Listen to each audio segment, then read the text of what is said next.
Bonjour à tous, on se retrouve encore pour un nouveau tutoriel sur l'explication du devoir 4 de Meiriz. Donc sans plus tarder, nous allons déjà lancer le devoir et essayer d'expliquer question par question. Donc pour ce devoir 4, on n'aura pas besoin de ce document Word qu'on avait fait au débat, que je le lance. On va pas l'utiliser. Voilà, ici on va parler plutôt des formats génériques. Donc c'est de savoir qu'est-ce qu'un format générique et puis expliquer un format générique de type alphabétique, un format générique de type numérique, un format générique de type alphanumérique. Donc on va pas utiliser ce document là, on va plutôt venir sur les relectures.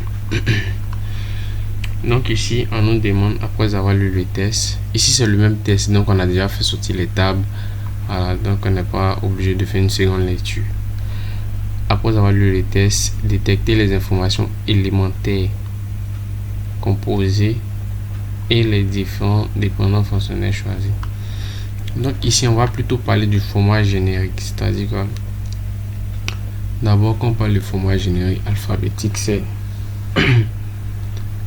disons l'ensemble des lettres, c'est-à-dire de A à Z. Voilà. Quand on parle de alphanumérique, c'est composé de alphabétique et de numérique. Donc on peut avoir par exemple Kofi 1, Kofi 2, Kofi 2019. Voilà. Donc ça c'est un peu ça. On a le format numéro de type numérique. Ça c'est tout ce qui concerne les chiffres de 0 à 9. Donc ici on nous dit le format générique du niveau du dossier est du type alphabétique. Le format générique du niveau du dossier du type numérique et le format du niveau du dossier de type alphanumérique. Donc dans l'exemple ici, à la dernière partie ici, on nous a dit que l'accueil remplit le numéro de la question de la FREC dans le dossier et note 1 dans le niveau. Donc ici on parle de note 1. Donc ici on peut dire note 1 c'est composé de quoi?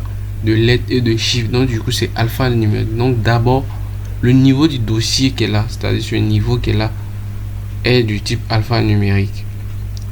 Ensuite, on peut avoir un autre cas où le niveau du dossier est du type alphabétique, c'est-à-dire quoi? Le niveau du dossier, on peut mettre note simplement. Pour le premier dossier, on peut mettre note. Et par exemple, pour le dossier suivant, on peut mettre note 1, note 2, etc., etc. Donc, on peut avoir des cas où le niveau du dossier est du type quoi? Alphabétique. Et pour le point, si on peut avoir aussi des cas où le niveau du dossier est du type numérique. Pourquoi? Parce que on peut dire dossier numéro 001, dossier numéro 002304. Donc ici, ces trois réponses là sont justes. Ensuite, on nous dit le format générique du nom de l'étudiant est du type alphabétique. Donc ici, quand on prend le nom d'un étudiant, le nom d'un étudiant est du type alphabétique. Est-ce que par exemple le nom, par exemple Séverin, est-ce que Séverin est composé de lettres et de chiffres? C'est composé uniquement que de lettres. Donc quand c'est composé uniquement que de lettres, on parle de alphabétique. Donc ici le format générique du nom, peu importe la personne, le format générique du nom que nous on connaît par défaut, c'est alphabétique. Donc où ils ont mis le format générique du nom est du type alphanumérique. Bon, ça on considère pas parce que ce qui est conseillé et ce qui est utilisé c'est les lettres. Voilà. Celui qui s'appelle je sais pas Jean-François 5, bon, ça c'est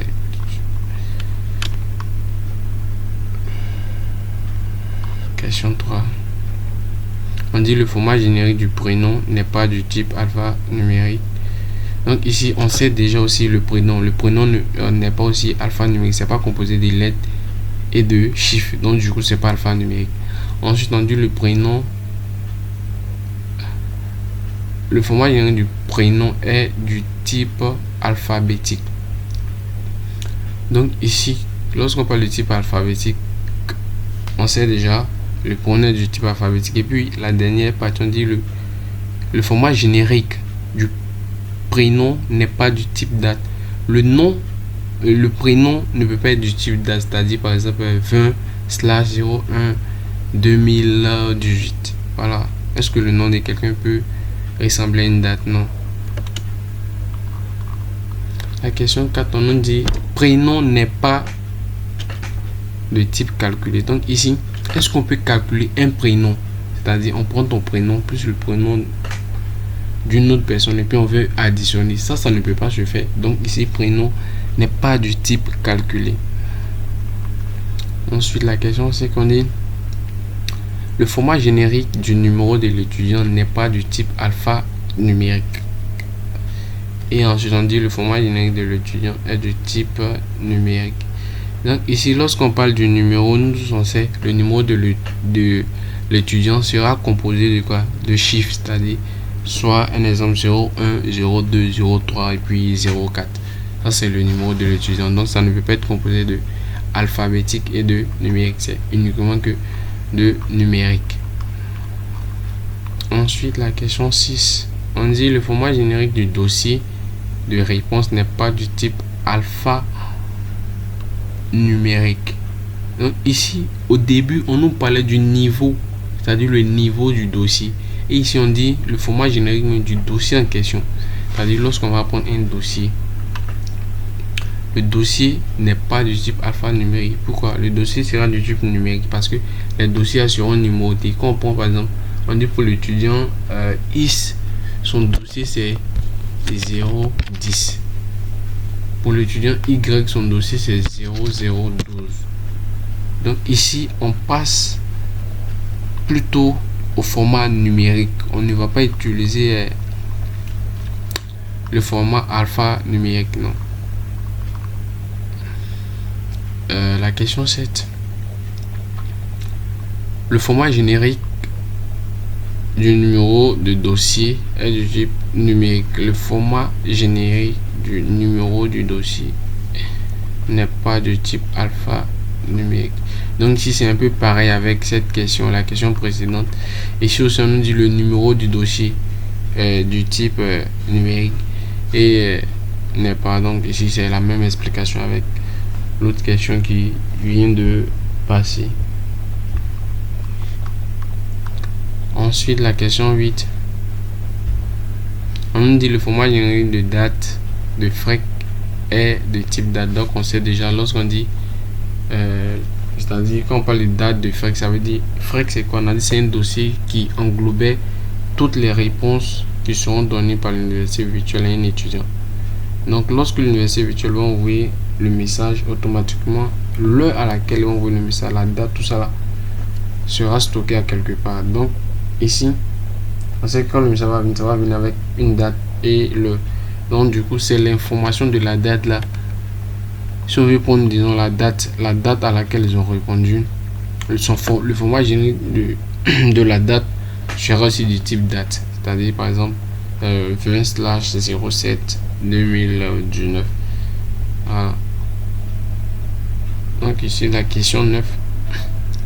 On nous dit le format le format générique de l'adresse de l'étudiant n'est pas de type alphanumérique et le format générique de l'adresse étudiant est du type alphanumérique. Donc ici il y a disons un petit souci parce que dans le test on ne donne pas une explication bien précise sur l'adresse de l'étudiant. On ne sait pas c'est de quel type d'adresse il s'agit et c'est l'adresse email. Ici quand on dit le format générique n'est pas de type alphanumérique et puis on nous dit du type alphanumérique, il y a une nuance, voilà, il y a une nuance, donc ça cause un problème. Au moins si on connaît l'adresse, si on nous parle d'adresse email, l'adresse email peut être l'adresse email d'abord peut être du type alphabétique et peut être du type alphanumérique parce que des fois on a les emails où il y a les chiffres dedans, voilà, il y a les emails où il y a les chiffres dedans. Maintenant ici on ne sait pas c'est adresse postale ou bien c'est quelle adresse. Donc ici si le test nous donnait plus d'informations, on pouvait disons mieux expliquer. Mais déjà si c'est pour une adresse email, il faut savoir que une adresse email est du type alphanumérique et peut être aussi du type quoi alphabétique. La dernière question dit la longueur du nom de l'étudiant peut varier. Ça, c'est vrai. Parce que quoi, lorsque tu vas faire un extrait de naissance, on ne dit pas le nom que tu vas donner là. Il faut donner un nom de 5 lettres. Non, non, non. Tu peux donner autant de noms que tu veux. C'est toi, tu vois. Donc, la longueur du nom peut varier. C'est-à-dire, tu peux faire un nom qui va faire 1000 lettres. C'est toi, tu vois. En tout cas, ça varie. Donc, voilà, on a fini avec le devoir 4. S'il y a toutes des préoccupations, vous pouvez les laisser en commentaire ou disons m'envoyer un email. Je vais essayer de répondre à cela. Donc, je vais préparer la vidéo la 4e vidéo concernant le devoir 5 très bientôt.